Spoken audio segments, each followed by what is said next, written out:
Bom dia, pessoal. Continuando o nosso segundo vídeo aqui da propagação. E a gente vai finalizar esse assunto com esse último vídeo.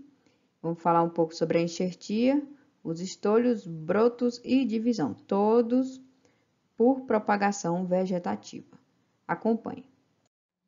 E continuando a falar sobre os tipos sobre a enxertia, a gente tem alguns tipos de enxertia. Pode ser por borbulia, que é um ramo produtivo de cajueiro, por exemplo, aqui em plena floração, você pega esse ramo, como eu já disse, para usar como enxerto, né?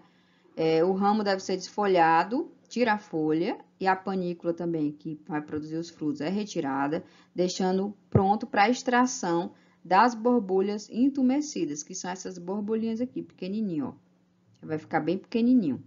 Borbulha retirada do ramo reprodutivo do cajueiro, e aí você coloca no porta-enxerto, no cavalo, que é aquela planta que veio originada da semente, da castanha. Em seguida, faz o armarrio, você amarra e coloca a borbulha aqui. Então, vai formar uma planta mais precoce, mais vigorosa, tá bom? Então, esse aqui é a borbulha. É bem minucioso, como vocês podem ver. Pega esse ramo, desse ramo pode pegar várias borbulhas, né? E fazer vários enxertos. Bem pequenininho, coloca, pega um canivete, corta e aí amarra. Depois de um tempo, a planta vai estar pronta para ir para o campo. A garfagem, ela já é muito utilizada para propagação de mangueira, cupuaçu, entre outros. Os garfos, eles, para o processo de enxertia, são obtidos de ramos vegetativos das plantas pertencentes a um jardim clonal. E aí, ó, tá aqui, enxertia por garfagem no topo. Você pega o ramo, né, como se fosse o garfo, né? E aí você pega e faz essa enxertinha por garfagem lateral. É muito utilizado também no cajueiro. Você pega esse galho lá, aquele galho que eu mostrei para vocês, por exemplo, em vez de tirar a borbulha, você pega o ramo e aí você faz essa junção com o porta-enxerto, coloca, amarra, né? Como se fosse um saquinho, um saquinho plástico, que ele estica, e aí você faz a enxertia por garfagem. Já a alporquia também é um tipo de enxertia, ela é um método de propagação em que se faz o enraizamento de um ramo ainda ligado à planta matriz, que é a parte aérea. Então, a planta aqui ainda está viva, que é a planta adulta, só é destacado da mesma após o enraizamento, tá? Depois que enraiza, que tira. Então, o método ele consiste em selecionar um ramo da planta, de preferência com 1 ano de idade, diâmetro médio, não pode ser um ramo muito fino.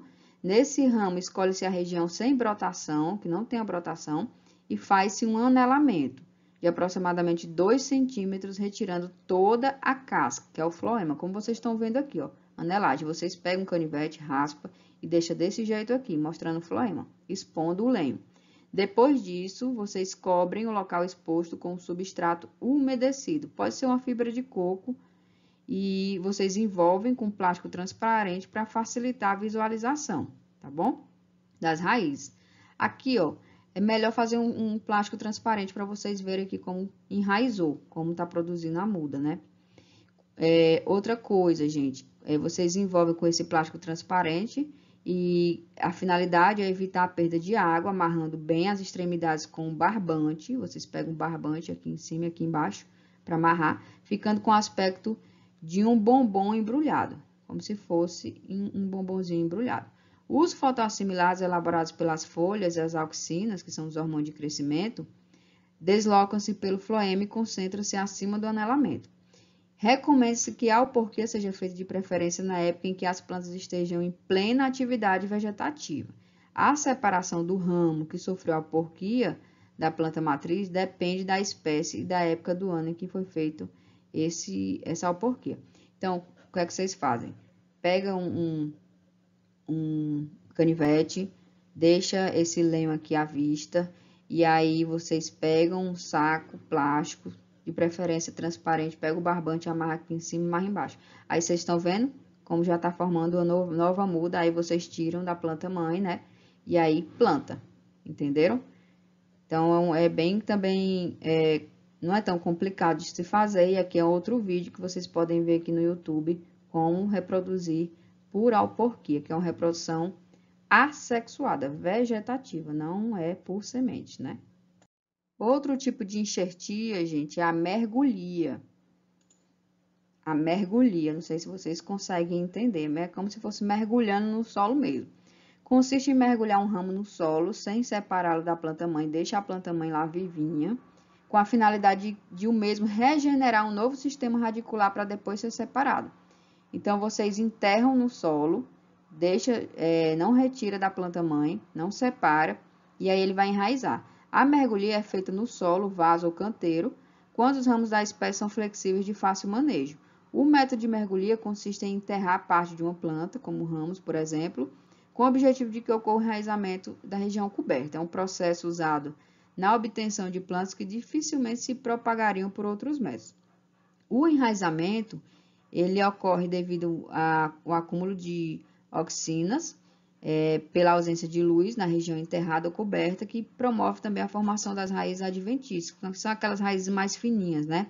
É muito importante que o local para a realização dessa mergulhia esteja isento de patógenos, pois como é utilizado o solo para enraizar, há sempre o risco de contaminação.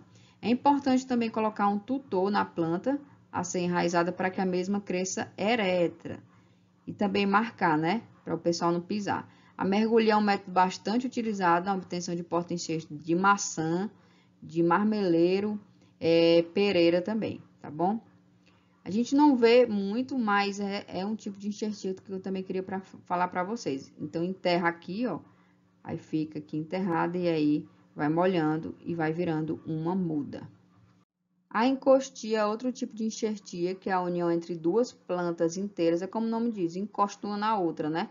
É uma técnica que consiste na junção de duas plantas inteiras, tá? Que são mantidas dessa forma até a união dos tecidos. Após essa união, uma será utilizada somente como porta-enxerto e a outra como a copa. Então, para fazer essa enxertia, o porta-enxerto, que é o cavalo que fica embaixo, ele deve ser transportado em um recipiente até a planta, que se propagar, sendo geralmente colocado na altura da copa, através da utilização de suportes de madeira que o sustentarão. Então, corta-se uma porção do ramo de cada uma das plantas de mesma dimensão e encostam-se as partes aqui cortadas, amarrando em seguida com fita plástica para um ramo da planta matriz, né? Para haver uma união dos tecidos. Após 30 a 60 dias, havendo a união dos tecidos, faz o desligamento da nova planta. Então, é um outro processo também de enxertia e encostia que vocês podem utilizar. Encosta uma planta na outra, vai formar uma nova planta. Para resumir aqui para vocês, um resumão que eu falei então, quais são os tipos de propagação? Tem a propagação vegetativa por estaquia, tem a por mergulhia, né, que é uma enxertia, tem por alporquia, que também é por enxertia, e também tem a enxertia, que é o resumo por borbulha, por garfagem, por todos esses métodos. Tem também a propagação por estolhos, que é muito utilizado no morangueiro. São produzidos por algumas plantas por crescimento modificado de ramos e se processa horizontalmente no solo. Estes podem ser prostrados ou alastrados, estruturas similares aos estolhos estão envolvidos na tuberização, que é o caso da batata. Tem também o morango, o hortelã, são assim também por estolhos aqui, ó. Fosse o caule se dispersando e aí enraiza no solo e vira uma muda. São caules aéreos especializados que surgem nas axilas das folhas, na base ou na coroa das plantas e que enraizam a forma de uma nova planta. Então, aqui é uma formação de uma muda no estolão, início da emissão das raízes da muda, muda com o desenvolvimento inicial das raízes e aqui o estolão com as duas primeiras mudas. A propagação por rebentos ou brotos são brotações que surgem das raízes, do caule ou dos frutos que podem ser utilizados na produção de novas plantas. Então, é bem diverso, né? O abacaxizeiro, ele é um exemplo bem prático disso. Pode ser também propagação por rizoma na bananeira, que também é um exemplo, em que a estrutura mais utilizada para se propagar, aqui no caso do abacaxizeiro, é o filhote. Então, tá aqui são algumas estruturas vegetativas do abacaxi que podem gerar uma nova planta, mas o filhote aqui é o que mais utiliza que pega mais, né? Como muda. Então, você pode pegar e pegar essa parte da planta e propagar para virar uma nova muda, tá bom? Então, aqui é uma propagação por rebentos ou brotos. Tem também a propagação por divisão, pode ser por torceiras ou por rizoma. Aqui, tipos de mudas aqui, rizoma da bananeira, né? Aqui vou mostrar para vocês que o caule, ele emite brotações laterais, no caso da divisão por torceiras, como pode ser visto nessa figura, surgindo filhotes idênticos à mãe. Estes filhotes devem ser cortados com uma faca afiada e cada pedaço irá constituir novas plantas ou brotações, aqui por torceira, tá? Exemplos de plantas propagadas dessa forma por torceira. A gente pode falar da cebolinha, né? Que é muito utilizada, a grama também, né? Mas assim, a gente está falando de hortaliças, a cebolinha, ela pode ser propagada por torceira, tá? E aqui, por rizoma, que é a bananeira, que você pega esse rizoma e planta e vai formar uma nova muda, uma nova planta. Para a gente finalizar os tipos de propagação, que vocês estão vendo que são muitas propagações tipos, né? Diversos, tem por semente, aí tem também a propagação vegetativa, que dentro da propagação vegetativa a gente pode ver tanto a parte de estaquia, a parte de enxertia, essa parte por torceiras, propagação por torceiras, e aqui a propagação por divisão. É por cultivo in vitro, né?